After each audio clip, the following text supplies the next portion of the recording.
सभी जगहों पर हमले हो रहे हैं। लेकिन इस हमलों के बीच में एक खबर सामने आ रही है कि दोनों देशों यानी तीनों देशों को भारी नुकसान हो रहा है। तो इसमें इजराइल को कितना नुकसान हो रहा है और अरब देशों को कितना नुकसान हो रहा है? क्योंकि देखिए, अरब देशों को तो भारी नुकसान सहना पड़ रहा है, लेकिन इस नुकसान का भरपाई क्या यूएस करेगा? क्योंकि यूएस के वजह से इन देशों पर हमला हो रहा है। और खास करके अभी ये जो अरब देश है ईरान पर हमला नहीं कर रहे हैं, वो चुप बैठे हुए हैं, मामले को ठंडा कराना चाह रहे हैं।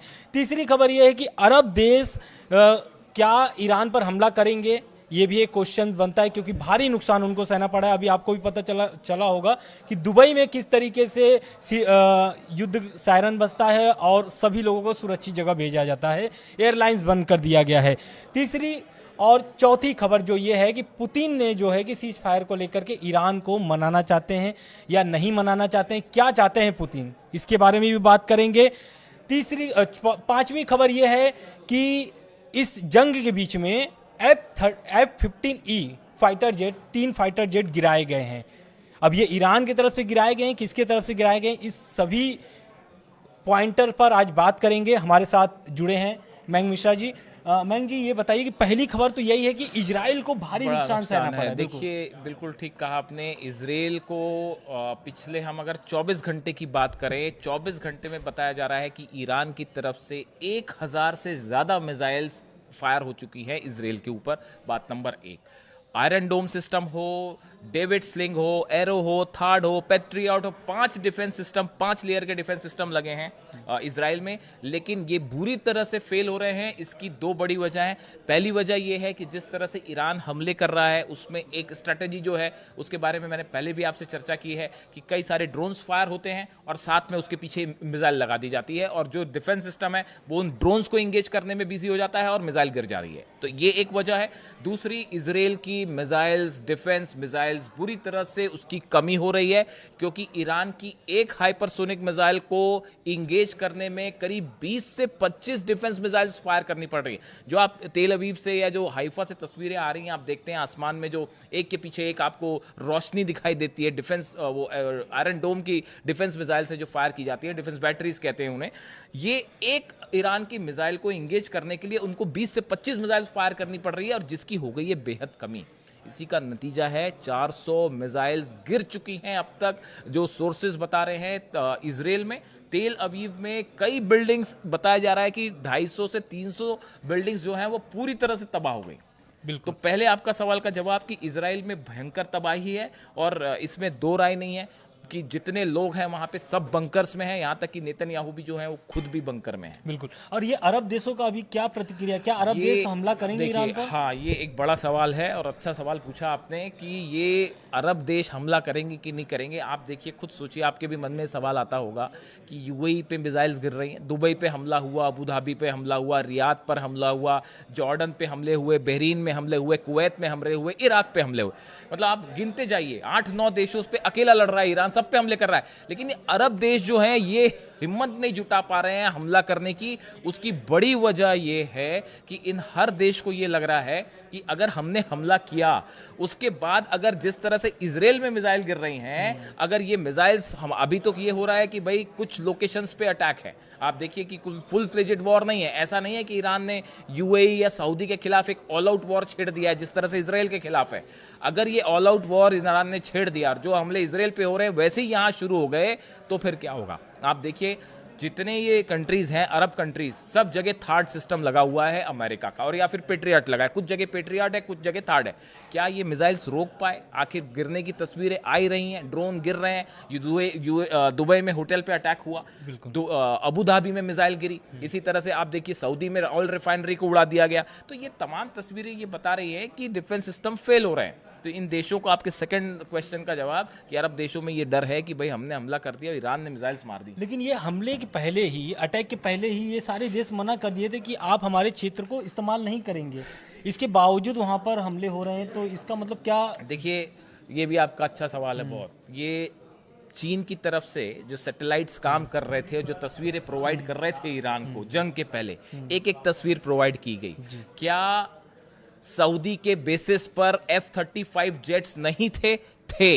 रिफ्यूलिंग प्लेन सऊदी उतर रहे थे। जॉर्डन में F-35 जेट्स का जमावड़ा लगा हुआ था। कुवैत में अमेरिका के जो प्लेन्स हैं, अवॉक्स प्लेन्स हैं, वो वहां पे मौजूद थे। ऐसे ही हाल कतर में भी था। आप भले मना करते रहें, लेकिन देखिए ये जो हकीकत ये है कि जितने बेसेस हैं अमेरिका के अरेबियन कंट्रीज में, सब पे जो है फाइटर जेट्स ने लैंड किया है और टेक ऑफ भी किया है। देखिए ये सिर्फ बोलने की बात है कि हम अपनी एयर स्पेस का नहीं करने देंगे, लेकिन ऐसा है। और इसी वजह से ईरान ने पहले ही कहा था कि अगर आप अपनी जमीन का इस्तेमाल करने देंगे तो हम टारगेट करेंगे, और यही वजह है कि इन पर मिसाइल्स कर रहे हैं। बिल्कुल। तो अभी देखिए ट्रम्प का बयान भी आया हुआ है। ट्रम्प का ताजा बयान ये है, ट्रम्प का कहना है कि ये जो युद्ध चल रहा है, ये युद्ध जारी रहेगा और ये युद्ध खिंचा करके लगभग 4 हफ्ते जा सकते हैं, ऐसा उनका कहना है। लेकिन ये 4 हफ्ते नहीं जाएंगे अगर ईरान सरेंडर कर देता है तो। और उनका पूरा ये भी कहना है कि अगर ईरान सरेंडर करेगा, और ईरान के नागरिकों को भी उन्होंने एक तरीके से उत्साह किया है कि आप के लिए अच्छा मौका है और रिजिम चेंज कर सकते हैं, रिजिम यानी सत्ता चेंज कर सकते हैं। लेकिन इस बीच क्या ये जो ईरान और ट्रम्प का जो बयान है, और ईरान क्या सरेंडर कर देगा? किसी सूरत में ईरान सरेंडर करने को तैयार नहीं है। ईरान में अब ऑल आउट वॉर का ऐलान कर दिया है ईरान की सेना ने। अली लारिजानी साहब जो कि वहां पे अब सब कुछ कमान संभाल रहे हैं, इनकी तरफ से साफ कह दिया गया है अमेरिका से किसी दौर की कोई बातचीत नहीं होगी।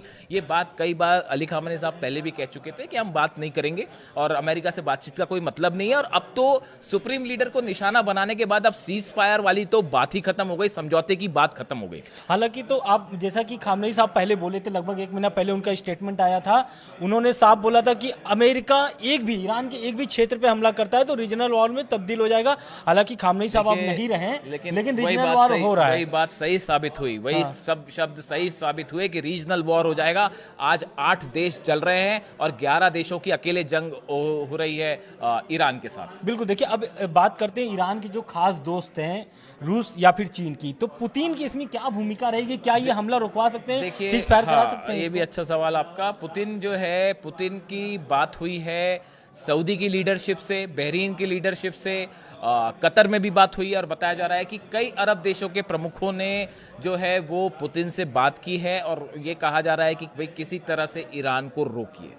जो रिक्वेस्ट की गई सबकी तरफ से कि ईरान को मनाइए और किसी तरह से जो है वो जंग को रुकवाइए, वरना बड़ा नुकसान हो जाएगा। पूरे अरेबियन कंट्रीज के शेयर मार्केट कोलैप्स करने की दिशा में आगे बढ़ रहे हैं। ऑयल प्राइसेस तेजी से आगे बढ़ रहे हैं। स्ट्रेट ऑफ हॉर्मुज बंद हो चुकी है। अगर ये हालात जो डोनाल्ड ट्रंप कह रहे हैं 1 महीना अगर चल गए, हाहाकार मच जाएगा पूरी दुनिया में। तो ऐसी सिचुएशन में अब देखते हैं पुतिन। बिल्कुल। एक अभी ताजा खबर सामने आ रही है, खबर ये है कि अमेरिकी फाइटर जेट जो है 3 जेट्स गिरे हैं, बिल्कुल ढेर किए गए हैं। तो क्या ये तो ऐसा दावा ये भी किया जा रहा है कि क्योंकि ईरान ने इस पर हमला नहीं किया है। देखिए अब देखिए ये दोनों तरह की खबरें हैं, 2 तरह की खबरें चल रही हैं। पहले तो खबर आई, आप इनका सीक्वेंस देखिए। पहले खबर क्या आती है कि एक फाइटर जेट गिर गया, उसकी तस्वीरें सामने आई, पूरी सोशल मीडिया पे वायरल हो गई। उसके थोड़ी देर बाद खबर आती है, कुवैत नहीं बताया कि साहब 1 नहीं 3 F-15 जेट्स जो हैं वो गिरे। फिर उसके बाद क्या कहा गया? उसके बाद ये कहा गया कि साहब गलती से जो है वो हमारे डिफेंस सिस्टम से ही वो मिसाइल फायर हो गई। तो अब खुद से ही हमारे डिफेंस सिस्टम से फायर हो गई मिसाइल, ये कहा जा रहा है, जो एक्सपर्ट्स बता रहे हैं कि ये फेस सेविंग है। हकीकत ये है ईरान की तरफ से कुवैत के आसमान में एक साथ 100 से ज्यादा ड्रोन्स फायर किए गए थे।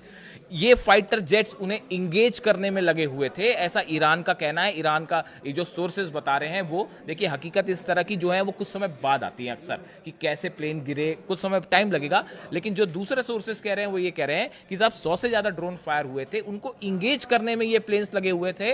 लेकिन इसी दौरान शाहिद 136 जो ड्रोन्स हैं उन्होंने इसको इंगेज कर लिया प्लेन को, और कुछ को इन जेट्स ने गिराया। लेकिन बदले में जो शाहिद ड्रोन्स थे उनके अटैक में ये ड्रोन जो है वो बिल्कुल। देखिए दरअसल हुआ क्या है कि देखिए ईरान जो है लगातार अटैक कर रहा है, चाहे वो अमेरिकी बेस हो, यूए में जितने, मिडिल ईस्ट में जितने भी उनके एयरबेस है वहां पर हमला तो कर ही रहा है।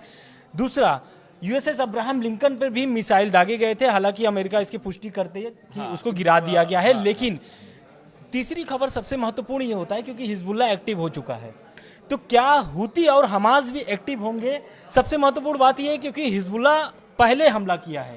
देखिए हिजबुल्लाह की तरफ से जो है वो रॉकेट्स फायर हो रहे हैं और जो बताया जा रहा है कि पिछले अगर हम 24 से 48 घंटे की बात करें तो करीब 250 के आसपास रॉकेट्स जो हैं वो हिजबुल्लाह की तरफ से फायर किए गए। इसीलिए आपने देखा है जो खबरें आ रही हैं कि इसराइल ने जो अटैक शुरू कर दिए हैं लेबनान में और जो लगातार अटैक हो रहे हैं उसकी वजह यही है क्योंकि हिजबुल्लाह ने भी जो है ईरान के समर्थन में रॉकेट्स फायर करने शुरू कर दिए थे और नॉर्दर्न इसराइल पे, उत्तरी इसराइल में रॉकेट्स जो हैं वो दिखाई दे रहे थे आसपास। मतलब ऐसी आशंका लग रहा है कि फिर से हमास गाजा वाला युद्ध शुरू हो जाएगा। हाँ देखिए अब ये इस बात पे डिपेंड करता है कि ये जंग इस समय फोकस ईरान पे है, ये जंग कितनी लंबी चलती है उस पर ये चीज डिपेंड करती है कि हमास और गजा का क्या होने वाला है, उसका सीधा प्रभाव यहाँ पे पड़ेगा और उसके बाद ही शायद ये समझ आ पाए कि हमास का इसमें क्या रोल होता है, क्या हिजबुल्लाह हुती की तरह वो भी इन्वॉल्व होगा इसमें, ये थोड़ा सा इंतजार कर। बिल्कुल, देखिए लगातार मिडिल ईस्ट से अपडेट्स आ रहे हैं और हम लोग पहुंचा भी रहे हैं, प्रयास कर रहे हैं कि लगभग जितने भी अपडेट्स आ रहे हो, चाहे वो ईरान से संबंधित हो, अमेरिका से संबंधित हो, इजराइल से संबंधित हो, पूरे मिडिल ईस्ट में,